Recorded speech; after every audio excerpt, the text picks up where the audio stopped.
Felixstowe Matters. This morning, you've already had an announcement. Mike has been fiddling in the studio with the desk, and we have been changing our sound equipment. So hopefully this morning everything's coming across crystal clear and perfect.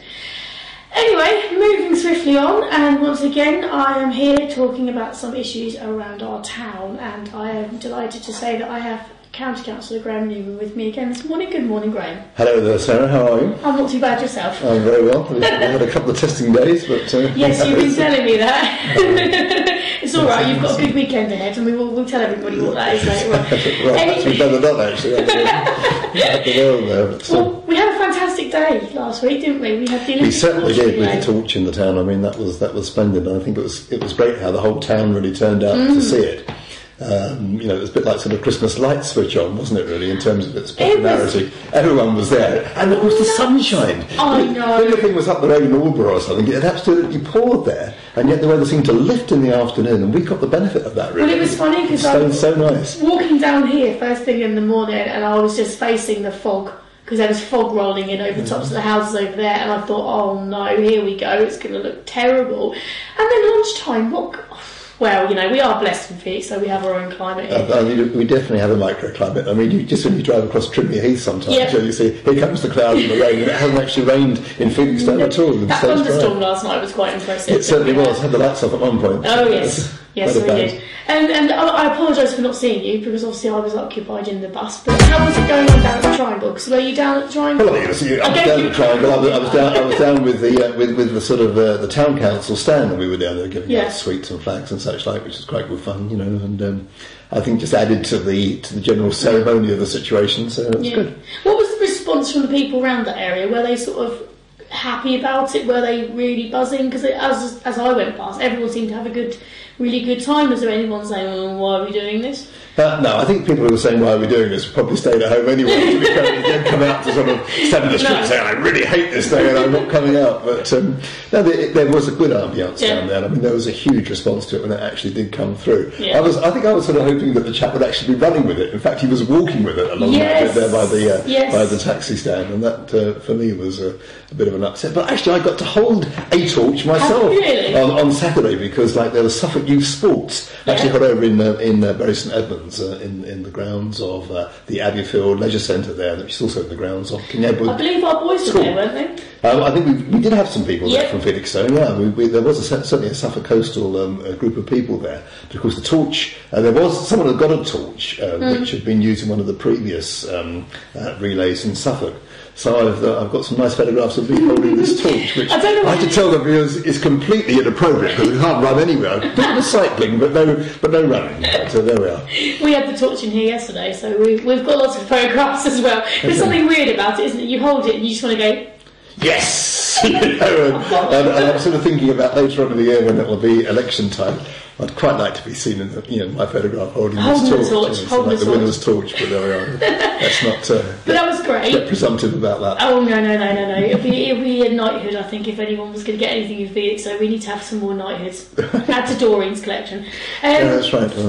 Member of the British Empire. She is indeed MBE. Right, politically wise, oh my word, there's so much going on at the moment in the world, and there's so much stuff happening. And I've got 3 questions here, which I think we'll be alright with.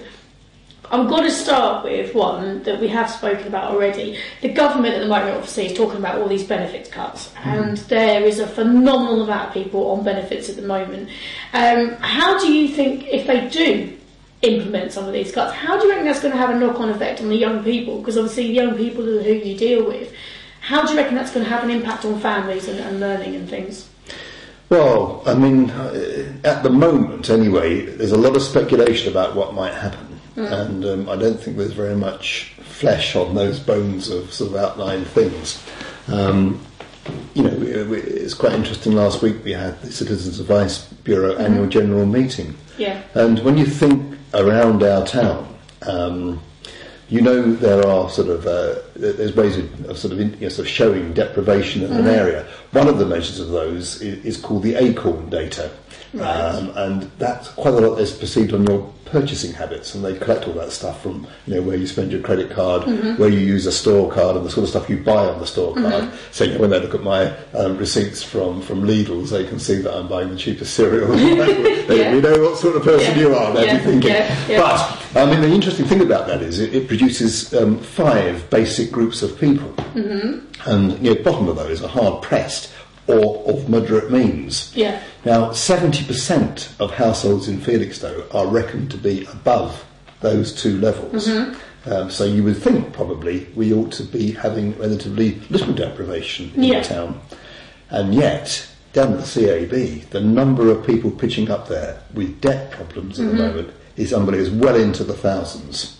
When you think we've only got 30,000 people living on the peninsula, and they are dealing with a couple of thousand cases of debt just from last year. That doesn't include what they've already had on the books and which they've dealt with already, and what they've now taken on. So that to me is very, very worrying, because it's like we're all living above our means in some way. I mean, which of us hasn't got a couple of months of credit card payment that we haven't actually made, or we haven't made a full payment? Very few. You don't go down to the CAB and say, I'm in debt with that. You go down to the CAB when you've got utility companies saying we're going to disconnect you. We've got mortgage companies saying we're going to evict you. We've got banks saying we're just not going to lend you any more money. So that is the scenario that lots of families in Felixstowe appear to be facing. There was a surge a couple of years back when the recession first hit of a lot of repossessed houses around this area. There was a lot. That's the first thing to go, because obviously most people are paying out £300, £400, £500 a month in a mortgage. That's if you suddenly have a big chunk of your income taken away, and I think it's a good 20 weeks before you actually get any help from the state over that. That's a lot of money to find over that period. It's £2,000, which may not be covered by any payoff payments. So what else came out of the CAB meeting then? I mean, is it more of a reflection on what's really going on? Because the government, to be honest, they're spouting all these statistics. Anyone on benefits is getting on average £25,000 a year income minimum off benefits alone.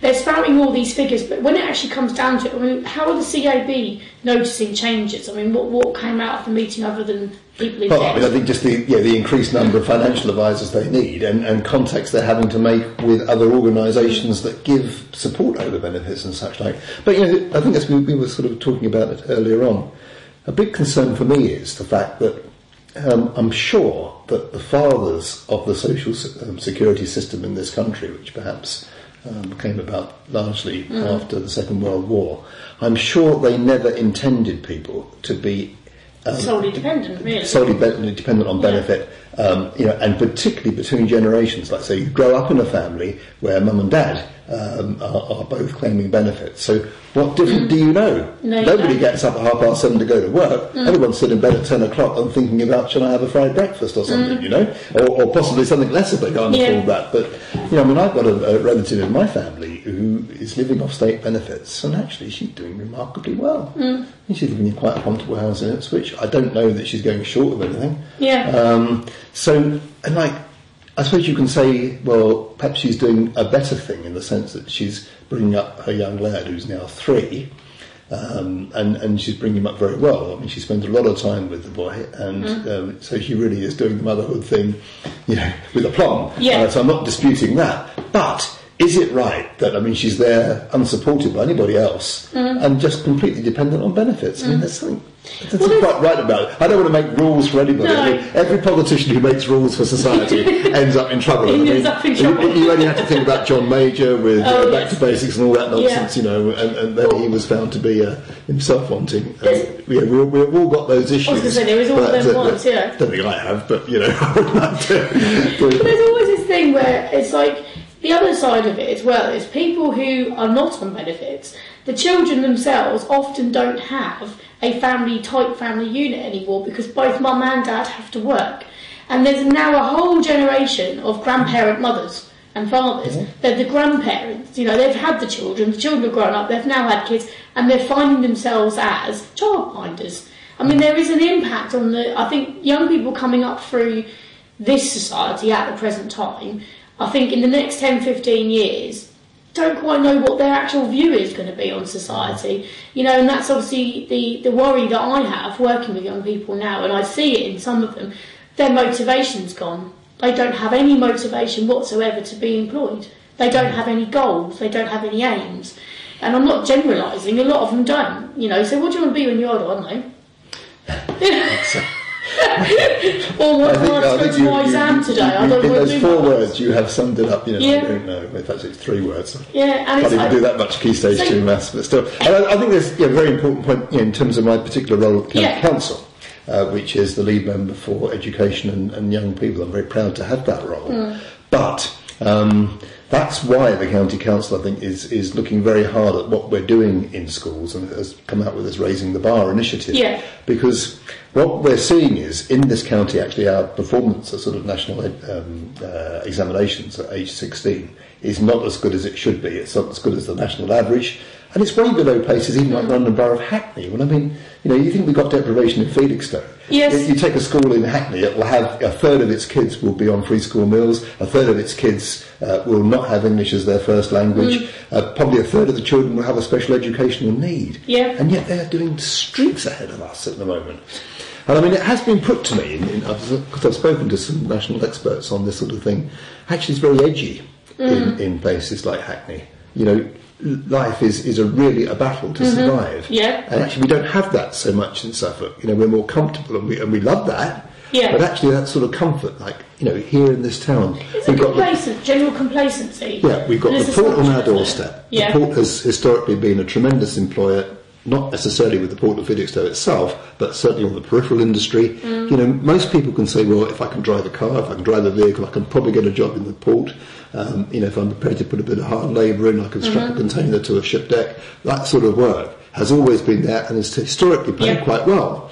If we've had a bit of a lull in the port, like, you know, we've had recessionary times, and, you know, you can see it on the trains going up and down. It's just like empty wagons with no containers on. You know, no one's buying anything and no one's selling anything. Well, we're not in that place at the moment, actually. Look at those trains coming up and down. They're pretty well full. They're full. So there's obviously plenty of work going on down the dock, but over a period of time, I think that sort of low-skilled environment will gradually move away, particularly if we get the sort of competition which is envisaged being provided by the London Gateway. There's London Gateway, there's also the Sizewell development. Yeah, they will have all the latest kit there, and the jobs there are going to be high-tech, like maintaining sort of these rubber gantry cranes which they use on dock sides. And I mean, they can place a container on a ship now within, you know, a matter of centimetres. So the amount of manhandling of stuff is gradually being reduced in all this. I mean, do you think as well that when they leave school, I mean, there is a comfortable assumption. I mean, everybody who's now been in the real world fully understands that you don't get a job handed to you on a plate. You have to work in school. That is the big difference. You know, from when I was leaving school. I left school in 1966. I had a number of job offers. I even had employers phoning me up and saying, well, are you going to accept our offer? And I'm actually over here waiting for somebody else to say yes or no. Yeah. And of course there's always that difference in times. Haven't quite made up my mind yet. I mean, what a privileged position that was to be in. Yeah. And of course now, you know, you've really got to keep banging on the door. And also you've got to, I think, take to an employer, what have I done? You know, I mean, I've done voluntary work. I've developed an application to use on a computer, that sort of thing. It's like, what can you contribute to make my business better? It's not, can I give you a job, but this is like a sort of social function I'm doing. You know? You've hit that. I think as well, when I was leaving school, the onus was you have to go into further education, you have to go to college, you have to go to university, otherwise you won't get a job. And then, I didn't like that concept because that didn't suit me at the time. But the other thing as well, it's children realising that the rise of voluntary work has gone up quite phenomenally. Value on people has gone up because employers don't have the funds available to pay people a lot of money anymore. They just don't. And they want to employ somebody who can virtually walk straight into a job now. There is no real need for somebody to want to actually learn as an apprentice. There doesn't seem to be many. I know there's a review going on that. But the employers are getting so fussy that you try to say to a young person, get out of bed at 7 o'clock in the morning, get yourself washed, dressed and ready, and you come and sit down, I don't know, here for instance, and you volunteer 40 hours a week, so that when you take your CV to your future employer in London or wherever, they can look at you and value your time. They don't get it. They don't see that that should be done. They think that they can just get that job. There doesn't seem to be any motivation behind diversifying children. I mean, that is why we have just got to try and raise the game here and raise expectations. Actually, there's lots of jobs, potential jobs coming into this county. We've got obviously the question of Sizewell being built, and not only that, we've got the offshore wind industry, which is going to be incredibly important to this county in terms of the servicing work that needs to be done and also the sort of technical work that needs to be done on shore. And these organisations are actually trying to make links with schools right now to say, particularly Sizewell, because I mean that's going to take the best part of a decade to get that built from where we are today now. Yeah. So it's like people finishing primary school, beginning secondary school, they want to look at. Yes. And say, well, look, these are the opportunities that are going to be in our industry. Are you interested in coming with us? And so developing a skill set, which does include those basic things like maths and English, but certainly on the science side or the practical side of things, developing people so that they are sort of much more ready to go into an industry like that. And actually, the people who want to run that power station are very keen to use local young people to do it. So when people sit around and say, they give all the jobs to foreigners anyway, that's a self-fulfilling prophecy to me. You've actually sort of touched on something else. It's the motivation within a family unit as well, I think, is another thing. Is if you are a young person who has aspirations and you want to go further in life, yet your actual immediate family unit doesn't support you on that, or they themselves have never aspired to be anything, I think a child would regress somewhat and think, well, actually, no, I don't want to maybe go and do that because I'm not good enough. Because I haven't been encouraged to, so maybe actually I couldn't do the Sizewell job. I think there's a lot more to it than just simply saying, right, this is what's available, this is what you have to do, go get it. I think it does ride with the child when they get home as well. And you were saying earlier about those that aren't actually at home with a family unit, there's an increase in that. Well, that is a different issue. But I mean, I think our schools in this town do incredibly well. With lots of their students, because I mean you will have been to some of the sort of performances that we see of music, of dance, all that stuff, and I mean all that participation is like being in a team and understanding your role in contributing to that and all that stuff. However, there's also, in my view, a considerable percentage of children who don't actually get onto that radar, and they're the ones who drift through. And they may not be necessarily particularly naughty, so it's not as if they're sort of the head teacher study each week being offered an expulsion or whatever it is. But they do tend to sort of drift along. They don't get an awful lot of support from home, so it's like, what is my mate doing? I'll try and do the same as my mate, and if I can get away without doing anything, perhaps I will. And it's those people, to me, who tend to leave school at 16, probably without those 5 good GCSEs in maths and English, who drift through, and then it all comes crashing down on them. What am I going to do? And it's very, very difficult. And it's really hard. Employers who try and pick up those people, they're the ones who are coming back to us and saying, the children you're sending us aren't qualified, they're not work ready, they're not literate, or they're not numerate, whatever it is that they wanted. So, to me, it's very difficult to say to people, we've got to sort of readjust our visions on this. But I do think that we need to give that pastoral support to those who are not quite so high-flying, because every young person in this county, there's a role for them. There's something that's going to switch them on. There's something that's going to make them feel, I want to be part of that, and I can do it, and I can achieve in it. And we need to find that thing, and then we need to work on that. And I think a lot of the other stuff around, qualifications and statistics will actually come with that, because children feel empowered. They feel it's worth doing something. They feel it's worth learning stuff. It's also the other side of it as well. Is like small things, like for instance, years ago. I mean, have you ever been to Operation Storm Surge when they've done that? I know it's been on, but I've never been actually involved in it. The kids absolutely love it because they actually see people at work and they have a chance to be at work, because they will take on the role of the media. They'll take on the role of the police. Do you think there could be more informal-based learning things implemented in the education system to give young people a real feel of it, so they're not constantly sat in the classroom listening to the teacher saying to them, well, if you learn this complicated formula, you could be at Sizewell?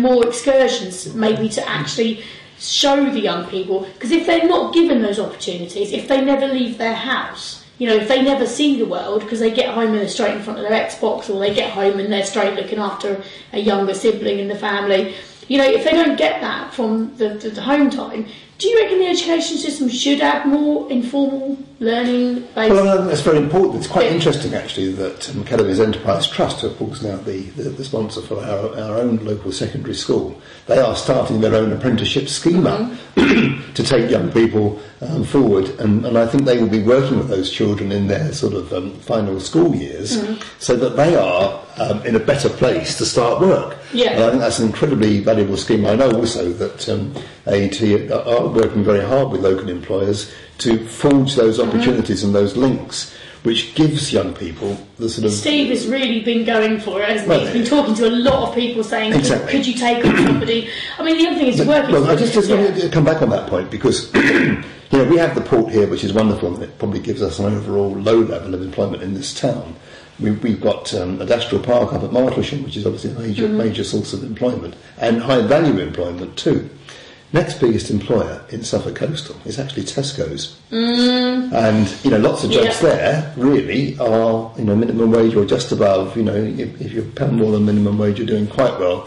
If you're a cashier or shelf stacking or something, and that's the sort of thing which means we've got to actually make Suffolk punch above its weight, be above national average in terms of educational qualifications, because then the high-tech companies will come here and they'll say it's worth setting up in Suffolk because we know we've got a skilled workforce coming forward. I think there's a big circle there which we have to keep on adding to in little bits so that it goes faster and faster. Retail, I mean, this area in particular is very highly retail-based as well. That's right. Yeah. I mean, quite often people get blindsided. I mean, with all due respect, you've just listed, Tesco's, the Port, and Zideswell, but a lot of around here are shop-based works, and farm-based works, and agricultural. And that's actually that industry has been fed on quite a high level of public sector activity in the county, in terms of a very large hospital, or a couple of very large hospitals. NHS is big, particularly in the west of the county, with a big logistics operation there.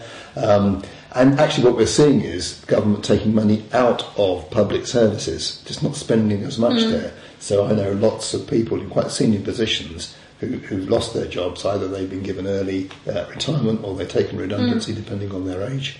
So we've lost quite a lot of high-value jobs, and it's those high-value jobs which feeds the retail. So it's a big thing, and this is why I think government's quite keen to sort of take us out of this sort of dependency on state activity and make it more dependent on genuine money earning. Because I think as well, it's the level of support when you're at school. I mean, everybody knows that in year 8 you pick your options. Well, for the year rest 9 usually. Year 8, year 9, you start thinking about it, and then that's kind of presented to you as this is, if you choose this is your life choice. But then from that point onwards, you have to wait another year or so before you do work experience. You then have to wait another year before you have careers day. I think that's very interesting you should mention that, because we're talking about this Raising the Bar initiative, and we had Matthew Taylor, who's the Chief Executive of the Royal Society of Arts, actually had a meeting with him on Monday, and that was the very point we were discussing. It is in that sort of what they call the key stage 3 zone, like from 11 until 14, where really we feel we've got to focus the activity. Because it's like consolidating good stuff. Most of the kids in Felixstowe do pretty well at Key Stage 2. Most of our schools are not doing too badly at all on that front. We need to get hold of that joy of learning and build on that in the next couple of years. Not let it level off and say, we don't have to do anything now until we get into year 10 and we're doing our GCSEs. It's actually got to be consolidated. Which is where I think some of the academy school and carry on. Some of the academy principles of encouraging young people to go in and to volunteer their time at the age of 14 in an office somewhere or something like that, or encouraging people to do that, I think will actually work quite well. I mean, at the other end of the rewards for a few years, but I think it will actually start at to the other really end of the tube. I went to an event last week, which is called the Eastern Enterprise Hub, and that operates out of the waterfront building on James Hare building on the waterfront in Ipswich, and they have worked with a number of young people who are actually at Suffolk 1, so I mean it's like sixth formers, all right, and some of those young people have been taken into companies, and it was absolutely amazing to hear what some of those employers have said. This person came to us, transformed our business. We were amazed at the amount he or she could contribute to, like our IT or some other aspect of our endeavour. And so, you know, there's all that energy there bursting to get out. We've really just got to capitalise on that stuff and make us, as a county, proud about it and not hiding under a bushel. I think a lot of people think that, you know, perhaps we're a little bit too soft, really. Yeah. You know, like, well, yeah, we're quite good, but does it really matter? Yes, it does matter. Yeah, it's soft complacency on a lot of issues. We've got to take that forward. It's motivation. But anyway, we covered a lot. We do that every time, don't we? Is the time run out now? It's gone. Half an hour gone.